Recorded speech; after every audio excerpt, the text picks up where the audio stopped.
네, 한미 양국이 전략자산 전개 확대를 합의한 이후에 연합 공중 훈련이 연이어 진행되고 있습니다.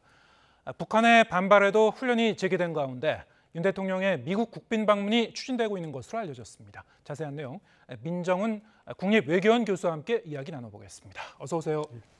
네.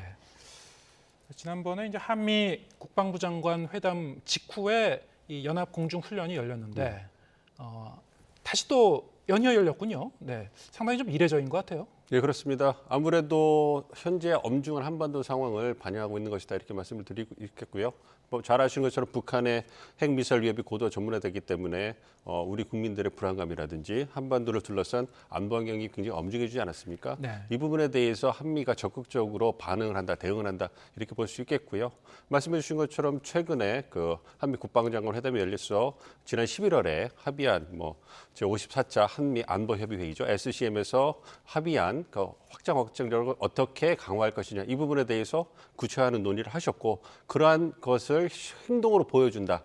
이거를 가시화하기 위해서 이번에 이제 한미 연합 공중을 했는데요. 두 번씩은 한 걸 보면 그것에 대한 한미의 의지가 굉장히 강하다 이렇게 말씀드릴 수 있겠습니다. 네.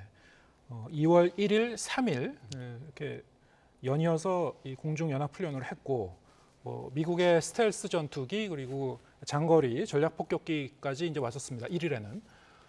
자, 이러한 그 공중 연합 훈련을 연이어서 하는 것의 그 의미, 메시지 자체가 물론 대북 어떤 경고 메시지도 있겠습니다만 한국에 대한 메시지도 포함되어 있다고 봐야 되겠죠? 그렇습니다. 모두에 말씀드린 것처럼 한반도 안보 상황이 엄중해지면서 네. 우리 국민들이 느끼는 불안감이 커지는 거거든요. 그러니까 우리 정부 입장에서는 우리 정부가 미국과 철통 같은 동맹을 유지하고 군사 동맹을 유지함으로써 한반도의 그 안보 상황을 안정적으로 관리하는데 아무 문제가 없다. 그리고 한미 간의 군사 협력은 갈수록 강화되고 있다라는 메시지를 강하게 던짐으로써 우리 국민에게 무엇보다 더 심리적 안정감, 어떤 안보 상황의 안정적 관리를 하고 있다는 걸 보여주고 싶은 그런 측면도 크지 않았나 이렇게 생각하고 있습니다. 네. 최근에 여러 가지 이제 이 안보 상황과 관련해서 국내 여론조사 결과도 나왔었고 이러한 그 일련의 흐름 자체가 미국 정부에서 봤을 때 좀 심상치 않다. 그래서 이 한국의 국민들한테도 어떤 그 메시지를 전할 필요가 있다. 이런 판단 좀 포함되어 있을까요? 글쎄요, 그렇게까지 심각하게 볼 거는 아니라고 생각하지만요. 네. 어쨌든 남북 관계라든지 북미 관계가 2019년 하노이 정상회담이 결렬된 이후에 계속 강대강 대치가 되고 있고요. 그러한 강대강 대치가 계속 좀 심화되는 이런 측면을 보여주고 있기 때문에 그런 와중에서 북한의 핵과 미사일 능력은 계속 증대되고 있기 때문에 그러한 부분을 반영한 것이다 생각을 하고요. 말씀하신 것처럼 아무래도 이제 한국의 중요성이 영내에서 커지는데 한국의 가장 중요한 이해관계는 미국이 중시하는 중국 견제보다는 한반도 안보 상황, 즉 북한의 위협에 대비하는 것이거든요. 이것이 일본의 또 안보에도 영향을 미치기 때문에 이 부분에 우선적으로 방점을 두고서 한국과 미국이 움직이는 거 아닌가 이렇게 보고 있습니다. 네. 이렇게 이 폭격기가 오고 전략 폭격기가 오고 스텔스기가 오고 이런 그 공중 연합 훈련 이후에도 이 항공모함이라든가 핵 추진 항공모함이라든가 이런 게 올 가능성이 있겠습니다만 이런 식의 연합 훈련 그것이 한두 번 아니면 한 서너 번 있는 그 정도의 어떤 이벤트성으로 그치느냐 아니면 이게 이 국방장관이 얘기한 것처럼 앞으로 지속적으로 그 빈도수를 늘려서 이게 전개되는 거냐 어떻게 보십니까? 아무래도 지난 11월에 SCM의 어떤 공동声明문을 보면 네. 정례적으로 좀 더 규모와 강도가 증대될 것이다 이렇게 생각을 하고 있습니다. 잘 아시는 것처럼 한반도의 봄이 문재인 정권에서 왔었고 그걸 위해서 대화의 분위기를 증진시키기 위해서 아무래도 한미 군사훈련이라든지 대비 세태가 조금 수준이 낮아진 건 사실이거든요.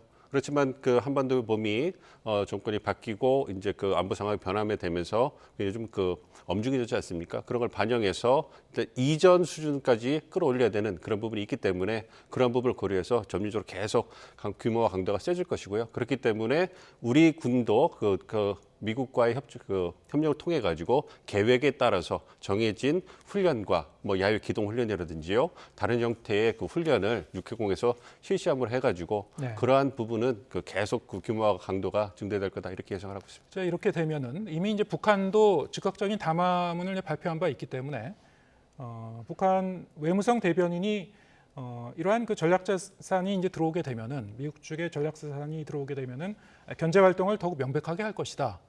앞으로 이제 북한 측의 무력 도발이라든가 무력 시위, 군사적 행동이 좀 늘어나게 되는 거 아닌가 뭐 이런 생각을 할 수밖에 없는 상황인데 그러면 이 강대강 국면으로 계속 가게 되는 건가요? 어떻게 전망하십니까? 그렇게 전망을 하고 네. 예상을 하고 있습니다. 아무래도 이제 한국과 미국도 그 예정된 스케줄에 따라서 규모와 강도를 늘려갈 거고요.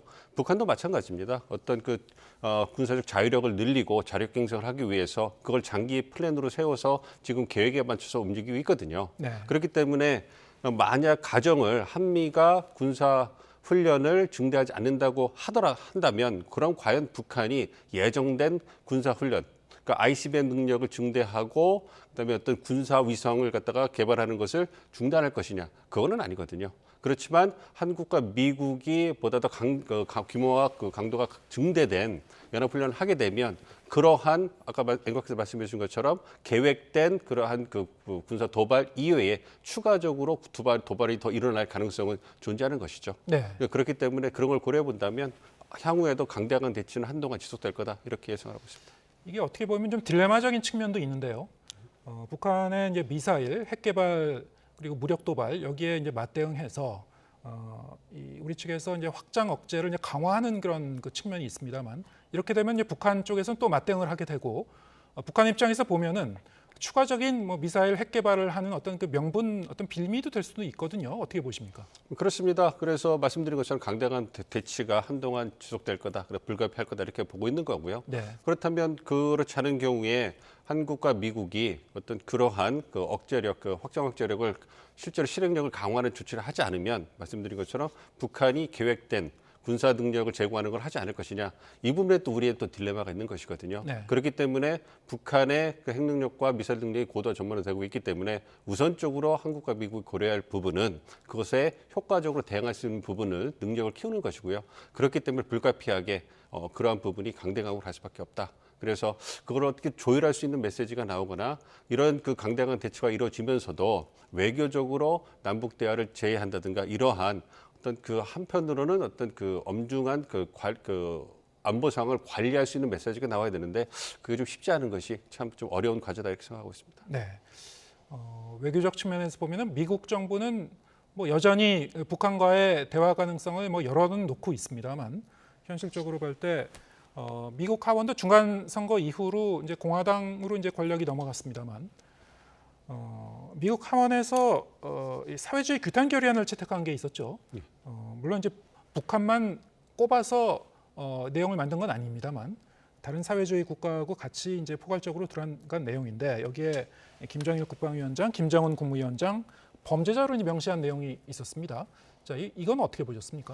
이 부분에 대해서 좀 신중히 봐야 될 부분이 있는데요. 네. 앵커께서 말씀해 주신 것처럼 그 최근에 그 미국 하원에서 사회주의 공포 규탄 결의안을 이제 통과를 시켰는데요. 이것이 말씀해 주신 것처럼 북한을 직접적인 타겟으로 해서 북한만을 타겟으로 해서 만든 법안이 아니고요. 어떤 그 사회주의가 갖고 있는 체제로서 갖고 있는 문제점에 대해서 미국이 자유주의, 민주주의의 어떤 맹주로서 거의 정례적으로 하는 부분이거든요. 그리고 그 법안을 발의한 그런 하원의원이 쿠바에서 망명한 하원의원이에요. 그렇기 네. 때문에 사회주의 정권에 대해서 굉장히 뭐 문제점을 적시하고 그것에 대해서 어떤 경각심을 일깨우는 그러한 법안을 발의한 것이고요. 그 과정에서 이제 우리 한국계 의원들이라든지 한반도 문제에 대해서 북한 문제도 심각하게 인식하고 있는 의원들이 동참해서 서포트를 하는 그런 부분이었거든요. 네. 근데 그런 부분에 대해서 우리 언론이 딱 이렇게 집중적으로 북한을 메시지를 갖다가 뽑아냈기 때문에 이것이 북한을 타겟으로 해서 만든 그런 법안이 아닌가 이렇게 오해하실 수 있는데 그건 아닙니다. 그렇기 네. 때문에 그것이 북한을 거론했다 하더라도 북한만을 위해서 만든 법안이 아니기 때문에 네. 북한이 과도하게 어떤 신경적으로 반응할 그런 가능성은 크지 않다 이렇게 생각하고 있습니다. 예, 알겠습니다. 자, 이런 상황에서 북한 동창리 서유위성 발사장이죠. 여기서 이제 위성 사진을 통해서 이제 포착된 게 있었습니다. 새로운 고체 연료 엔진 시험대가 건설 중인 것 같은 그런 정황이 이제 포착이 됐는데 통상 이런 그 정황이 이제 발견이 될 때는 엔진 실험을 북한 측에서 몇 번 하고 좀 시간이 지나면은 이제 새로운 ICBM을 이제 발사하기도 했고 과거에도 뭐 그런 기억이 있습니다만 이번에도 좀 올해도 좀 그런 방향으로 가고 있는 걸로 보십니까? 어떻게 보십니까? 네, 그렇습니다. 이 부분에 대해서는 김정은 위원장이 분명히 얘기를 했고요. 네. 올해 어떤 군사 능력 제고의 목표로서 아까 말씀드린 것처럼 어떤 고체 그 연료라든지 미사일 역량을 그 증대시키는 부분을 굉장히 강조를 하고 있고 이와 네. 더불어서 이제 정찰위성 얘기를 하고 있지 않습니까? 정찰위성이나 ICBM이나 어떤 발사라든지 어떤 재원에 있어서는 거의 차이가 없기 때문에 그 얘기는 올해의 어떤 그 북한 군사 능력 제고에 있어서 핵심 중에 하나가 ICBM 능력을 제고하는 것이고요. 그 중에 핵심의 하나가 고체 연료로 대체하는 것이죠. 그러니까 단거리 탄도미사일의 경우에는 대부분의 경우에 있어서 이제 고체 연료로 전환이 되는데 중장거리 탄도미사일 경우에는 여전히 액체 연료를 쓴단 말이에요. 그 부분을 개선하기 위해서 이것은 한미 간의 군사훈련이나 이런 부분은 명분을 제공해 줄 뿐이지 이미 북한 내부에서 북한 정권에서 계획에 따라서 올해 실시하겠다 이렇게 계획을 세워놓은 것이기 때문에 말씀해 주신 것처럼 차근차근 스케줄 단계를 밟아가지고 명분을 이제 채택할 뿐이지 계획대로 진행을 할 거다 이렇게 예상을 하고 있습니다. 시기상으로 보면 상반기 중에 뭐 가시화가 될 거라고 보십니까? 가능성이 있죠. 네. 올해 2월에 이제 이번 달에 벌써 이제 확정 어치 수단 운영 연습을 하게 될 거고요. 명분을 네. 줄 수 있을 것이고요. 그다음에 전략 자산이 전개된 것에 대해서 이미 또 비난을 하지 않았습니까? 그리고 3월에 이제 그 대규모의 한미도 훈련이 예정돼 있고요. 뭐 이러한 부분들을 본다면 북한으로서는 자기들의 예정된 스케줄에 맞춰가지고 끌을 수 있는 명분은 충분하기 때문에 그 어느 부분을 어느 시기에 결정할 것이다, 선택할 것이다 이 부분만 남아 있는 게 아닌가 이렇게 생각하고 있습니다. 네. 오는 8일 다음 주죠. 북한의 75주년 건군절이라고 하는데 여기서 이제 열병식을 개최할 것으로 좀 예상이 되고 있습니다. 통상 이제 열병식을 하는 경우에 북한이 과거처럼 어떤 뭐 전략 무기, 전략 전술 무기를 새로 공개를 하든지 뭐 이런 점이 이제 주목이 되는 부분이 있는데 어떻게 전망하십니까? 지켜봐야 될 것 같습니다. 그 야간 열병식을 할 가능성이 좀 보이고요. 네. 최근 잘 아시는 것처럼 북한이 삼중과에 시달리기 때문에 아무래도 자력 경선과 더불어서 사회 통제 메시지를 강하게 내고 있거든요. 네. 그리고 어떤 자유적 국방력이 어떤 자력 갱생의 전제 조건이다 이렇게 메시지를 바꿔서 꾸준히 그것에 대해서 이렇게 선전을 하고 있기 때문에 아무래도 자유적 국방력 측면에서 대규모의 열병식을 통해 가지고 국내적인 메시지를 관리하는 게 굉장히 크기 때문에 어떤 심해 열병식과 더불어서 말씀해 주신 것처럼 그 신형 무기에 대해서도 어떤 과시할 가능성이 있는데요. 아무래도 현재로서는 뭐 제가 생각해 볼 때는 뭐 최근에 단거리 탄도미사일을 갖다가 성량을 개선하는 그런 실험을 많이 하지 않았습니까? 그래서 그러한 무기들을 과시해 줄 가능성이 있고요. 보다 또 중장거리 탄도미사일에 있어서는 화성 17형을 좀 개선한 그러한 모델이 나올 수 있지 않을까. 또 야간 열병식을 하면 어떤 전문가들이 얘기하는 것이 실질적으로 무기를 보고서 파악하기 쉽지 않은 부분도 있기 때문에 그러한 메시지를 던질 수 있기 때문에 그런 가능성은 있다 생각하고 있습니다. 예, 알겠습니다. 올해가 한미동맹 70주년이 되는 해라고 하죠. 지금 미국을 방문 중인 박진 외교부 장관, 토니 블링컨 국무장관과 이제 회담을 진행하게 되는데, 자, 이 한미동맹 70주년을 맞아서 양국 장관이 뭐 어떤 그 내용으로 회담을 하는 것도 이제 하는지도 좀 관심입니다만, 자, 이와 함께 좀 윤석열 대통령의 국빈 방문이 이제 추진되고 있다는 그 일각의 그 얘기도 나오고 있고, 뭐 어떻게 지금 흐름이 진행되고 있는 겁니까? 그렇습니다.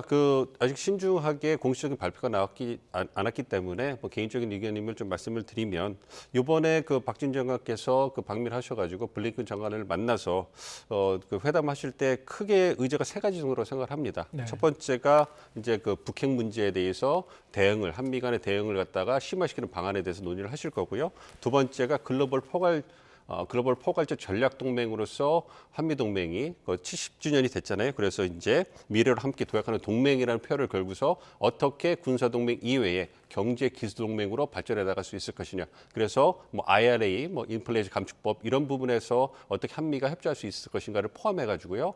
어떤 경제나 기술 동맹으로서 협력할 수 있는 방안에 논의를 하실 거고요. 그리고 인도태평양 지역에서 어떻게 한미 동맹이 역할할 수 있을 것이냐.